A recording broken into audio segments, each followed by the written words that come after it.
Well, here's a sheet that we use when we're going to hand chart a team and try to get some tendencies on, in particular, their offense. So as we're looking at, this is Cal Baptist, a team that we played on our schedule.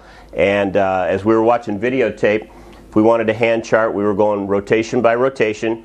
And we would just take notes about the type of play they were running. So we might put our server was number 9. Who passed the ball? Maybe it was number 2 passed the ball. The quality of the pass, 3-point pass. What was the play that they ran? Maybe red, front 1, go. We would probably circle, okay, they set the go. The hitter that hit the go was number 22. What is the result? Kill, side out. So you can just chart this all the way through the 6 rotations, and by the end of the day, maybe this is where he killed the ball into center back. So after you've watched a full match or multiple matches, you'll have some trends and some tendencies on their offense that we will begin to compile in an Excel spreadsheet that we will print up for our guys. If you don't have the capabilities of using the data volley program, which obviously a lot of college teams are able to use. So let's take a look at maybe our individual sheets as we put together a generic scouting report by guys. Let me get a eraser here.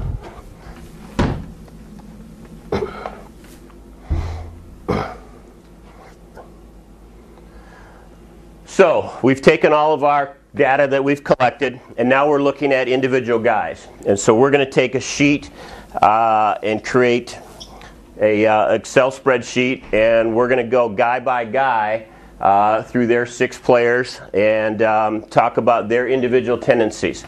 So on number 24, who was one of their outside hitters, he's 0-1. We said we're going to block the line on the go set.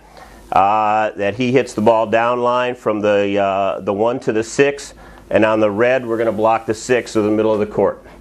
So this is again data that we've collected over time by watching their matches on video and using either the hand charts or the computer-based program. With their other outside hitter, he likes to hit the ball kind of to the 1-6 to the 5-6. We're going to block with our right hand on the ball. So we're going to stop a little bit shorter and take away more of the middle of the court. Here are their 2 middle blockers. We've got tendencies on the middle blockers in terms of how we wanted to defend them.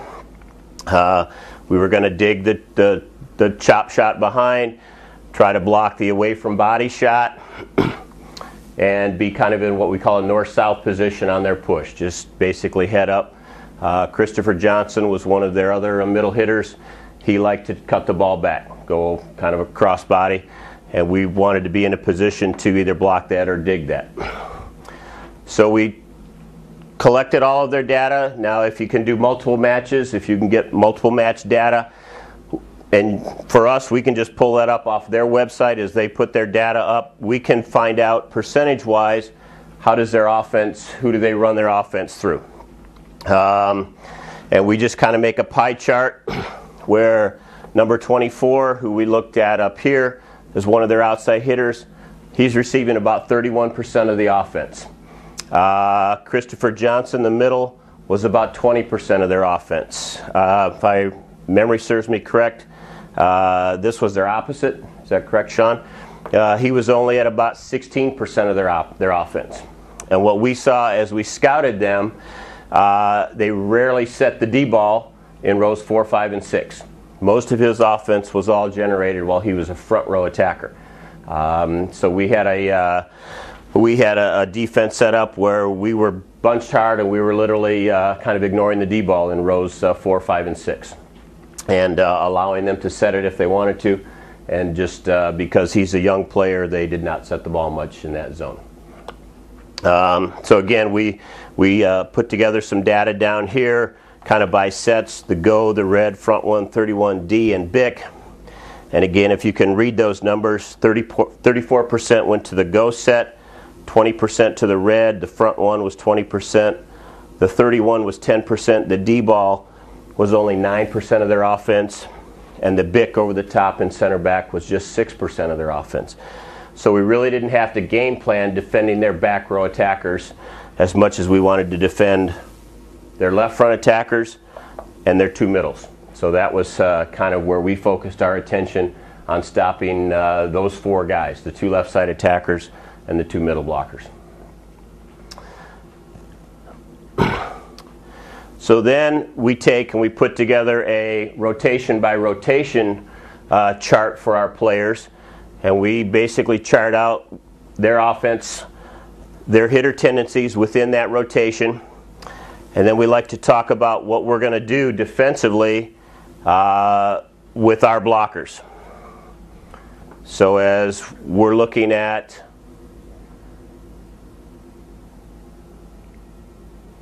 like rotation 1 with our blockers, here we go. Our left front blocker is going to release and go get the red.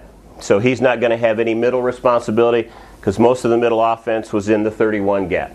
So we're sending our left front blocker to release and go get the red. Our middle front blocker is going to track his hitter, the middle front attacker, and he's going to block the away from body. And then our right front blocker, we're going to have him in a bunch and a help position where he can help with that, and then he can take 1 step or 2 steps and go and get the go hitter.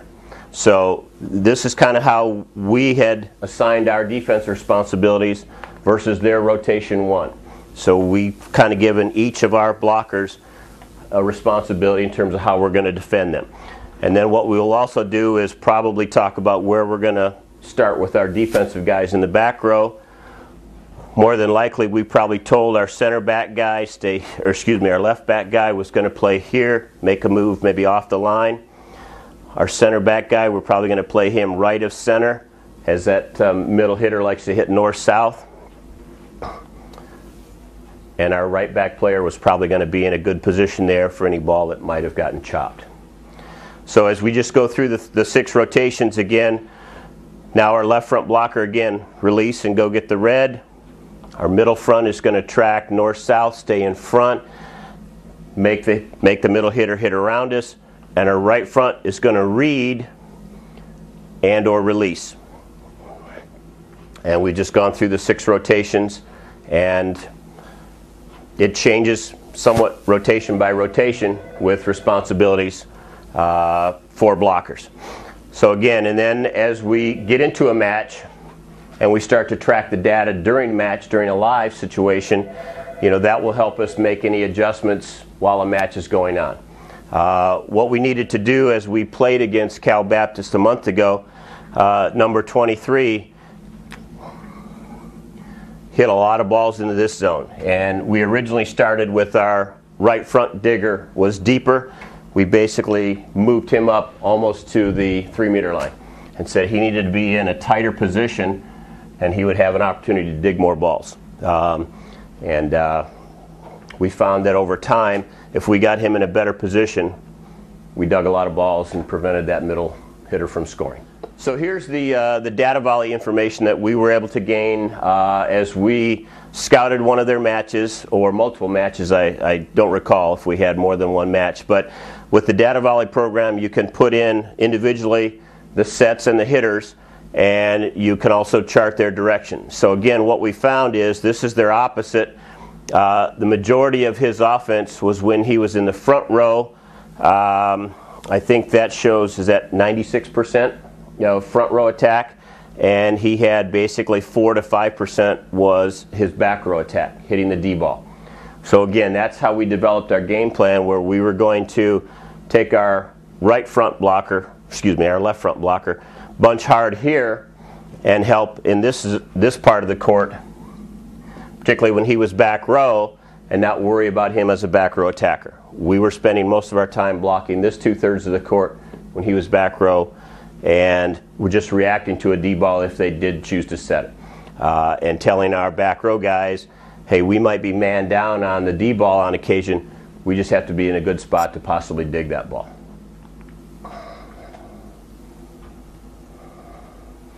The last part of the equation that we talk about and we try to get good data on is the other team's servers. And so that's something, again, that you can have either a separate chart on, or we can get this information through our data volley program as we're scouting a team. But we want to help out our serve receive and our passers in terms of what is the server's tendencies. Number 8, Metcalf for Cal Baptist, we had basically charted him as just a straight spin, basically from the side of the court that he started on, and he served it to the same side.